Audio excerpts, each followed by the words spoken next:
Bismillahirrahmanirrahim. Assalamualaikum warahmatullahi wabarakatuh. Alhamdulillahilladzi farda alaina as-siyam linakuna minal muttaqin. Wassalatu wassalamu ala rasulillah afdalil anbiya'i wal mursalin. Nusalli wa nusallimu alaihi afdalas salatu wat taslim wa ala alihi wa sahbihi wa dzurriyyatihi wa ummatihi ila yaumiddin wa ba'd. Saudara-saudariku dimanapun Anda berada, bersyukur pada Allah Subhanahu wa ta'ala sampai detik ini kita masih diperkenankan oleh Allah menjadi bagian hamba-hambanya yang beriman. Dan di antara sekian yang beriman itu, alhamdulillah kita diberikan kesempatan oleh Allah dan diperkenankan untuk menunaikan siam Ramadan, khususnya di tahun 1443 Hijrah ini. Semoga puasa yang ditunaikan mendapatkan penerimaan terbaik di sisi Allah Subhanahu wa ta'ala.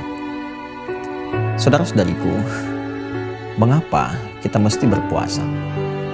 Apa yang penting di balik siam Ramadan ini sehingga Allah menurunkan kewajiban dan menanamkan dalam kewajiban itu pesan yang kuat agar menunaikan puasa dimaksud dengan cara yang sempurna, semampu yang bisa kita lakukan, bahkan lebih baik dibandingkan generasi terdahulu yang juga pernah menunaikan ibadah siam.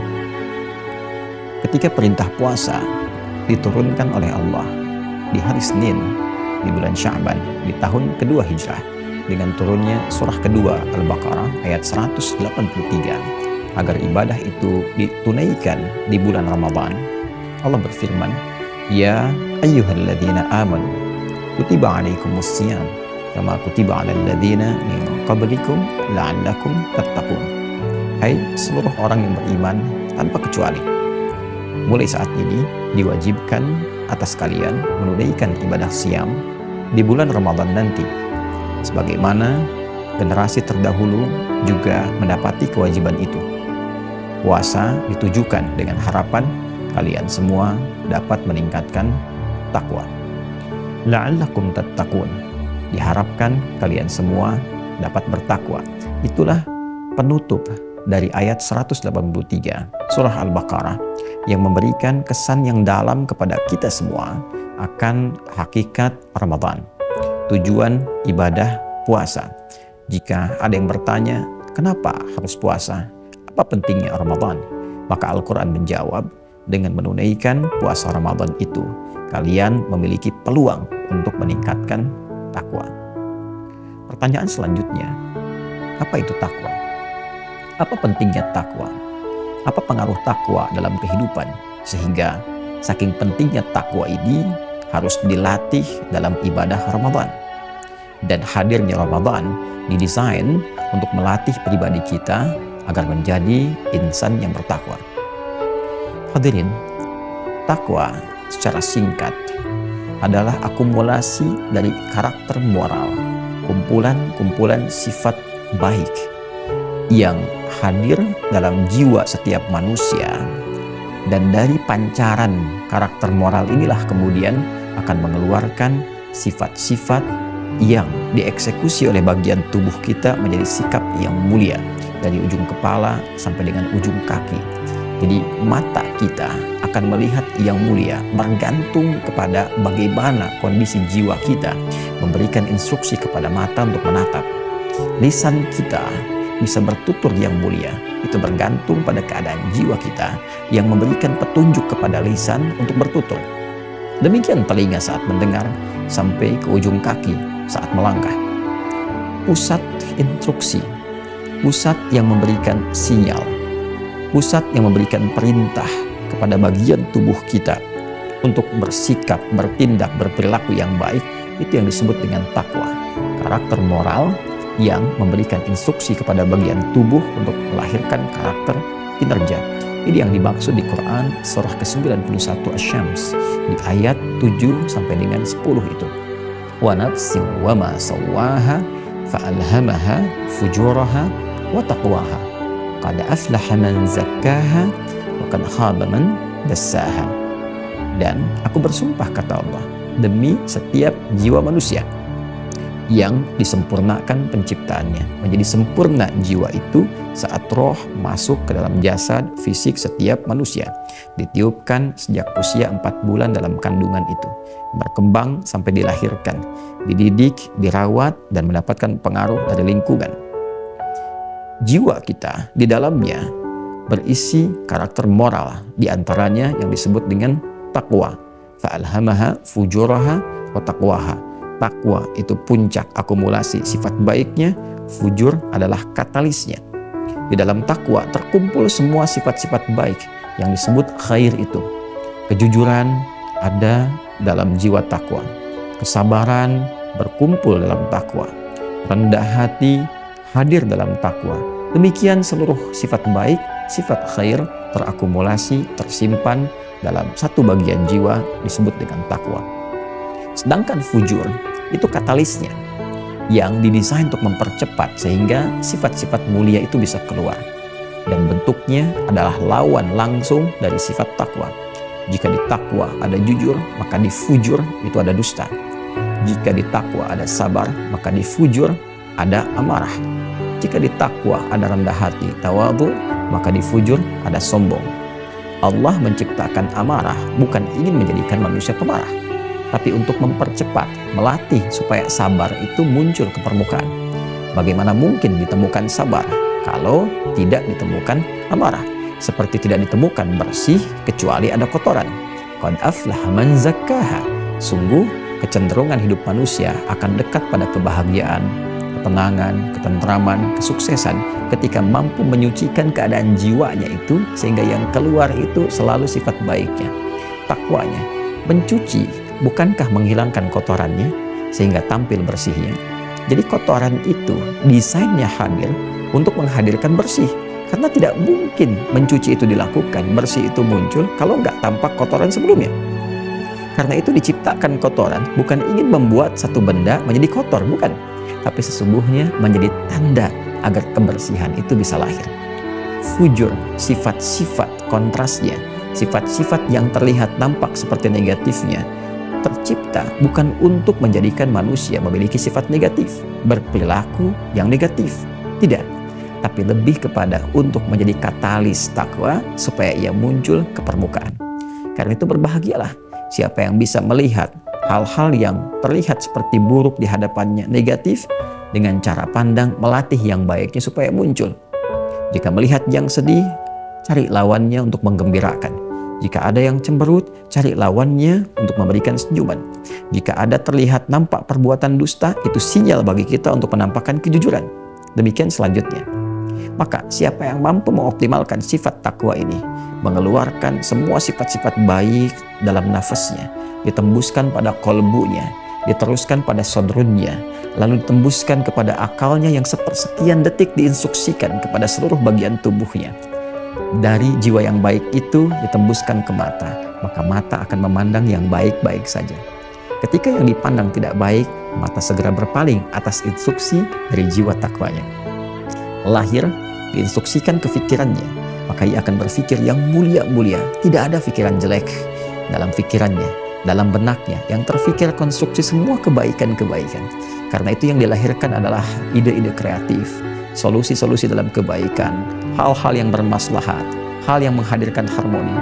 Demikian turun ke lisannya sampai dengan ujung kakinya. Singkatnya, dimanapun insan ini, manusia ini beraktivitas, menempat, bergaul, dan membawa spirit takwanya, karakter moral yang mulia itu, maka semua karakter kinerja yang nampak dari ujung kepala sampai ujung kakinya dipastikan dengan izin Allah akan tampil mulia. Itulah sebabnya banyak di dalam Al-Quran interaksi kehidupan kita, baik dalam konteks ibadah kita menyembah Allah Subhanahu wa Ta'ala, pun demikian dalam konteks interaksi sosial, hubungan dengan makhluk. Spirit takwa seringkali dimintakan oleh Al-Quran untuk ditampilkan ke depan. Quran surah ke-49 Al-Hujurat misalnya, bagaimana kita diberikan arahan oleh Al-Quran untuk menampilkan spirit takwa dalam berkehidupan sosial. Ya ayyuhan nasu, hei semua manusia, inna khalaqnakum min dzakarin wa untha. Dengan keagunganku, kata Allah, kami ciptakan kalian, ada yang laki-laki, ada yang perempuan. Manusia ada lelaki, ada perempuan. Wa ja'alnakum syu'uban wa qabaila lita'arafu. Dan kami jadikan pola hidup kalian itu bersosial, tersusun dari komunitas-komunitas. Qabail, ada suku-suku. Syu'ubah, ada komunitas dari RT, RW, desa, kelurahan, kecamatan, kabupaten, provinsi, negara, sampai beda benua.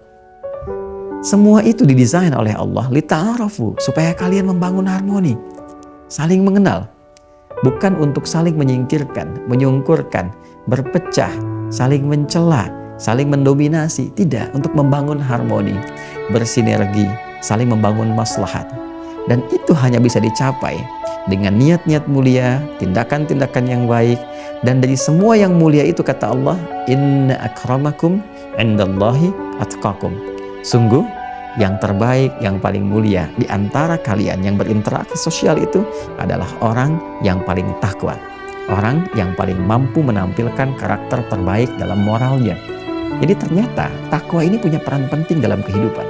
Dibawa ke rumah tangga, suami bertakwa, sifatnya akan baik, akan lembut, akan perhatian, mengayomi, melindungi keluarganya. Ibu yang bertakwa akan hadir kasih sayang, kelembutan, kenikmatan, interaksi berumah tangga yang sangat indah.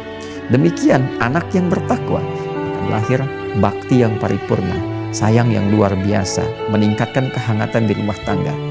Pekerja yang bertakwa, direktur yang bertakwa, pimpinan yang bertakwa, presiden bertakwa, panglima bertakwa, rakyat bertakwa.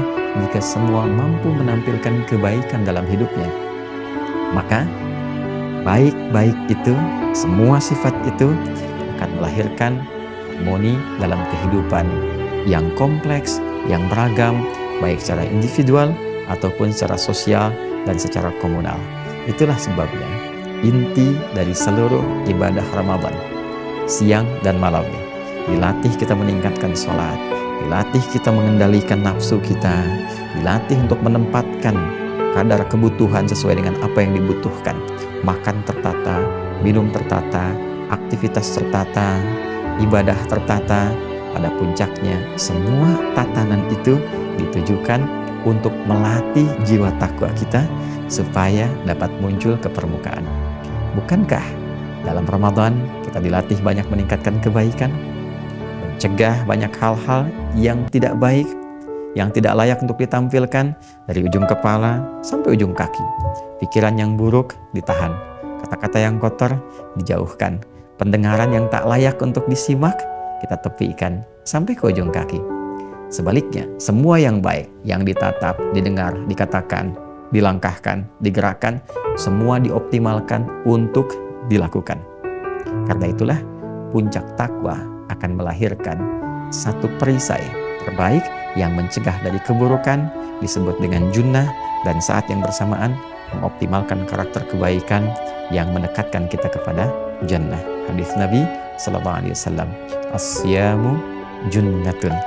Orang yang puasa dengan benar, maka puasa yang ditunaikan dengan benar itu potensial menghadirkan perisai untuk mencegah pelakunya dari berbagai perbuatan-perbuatan yang negatif. Saat yang bersamaan mendorong, memotivasi, mensupport pelakunya untuk mendekatkan diri pada berbagai kegiatan yang positif. La'allakum tattaqun, supaya kalian mampu menjadi pribadi yang bertakwa. Karena itu, dari sejak mengawali puasa ini, mari kita siapkan, berlatih dengan sungguh-sungguh, yang serius, menata diri kita agar mampu menghadirkan sifat takwa yang paripurna. La ya'sunallaha ma amarahum wa yaf'aluna ma yu'marun. Pada puncaknya mampu mengerjakan segala perintah Allah dan menjauhi segala larangan Allah seperti malaikat pernah melakukannya. Bila mampu mengerjakannya, maka kedudukan kita boleh jadi akan naik di atas malaikat dan menjadikan makhluk-makhluk Allah terkasih itu hormat pada anak cucu Adam yang menunaikan tugas dengan sempurna. Demikian, semoga bermanfaat. Hidayat. Assalamualaikum warahmatullahi wabarakatuh.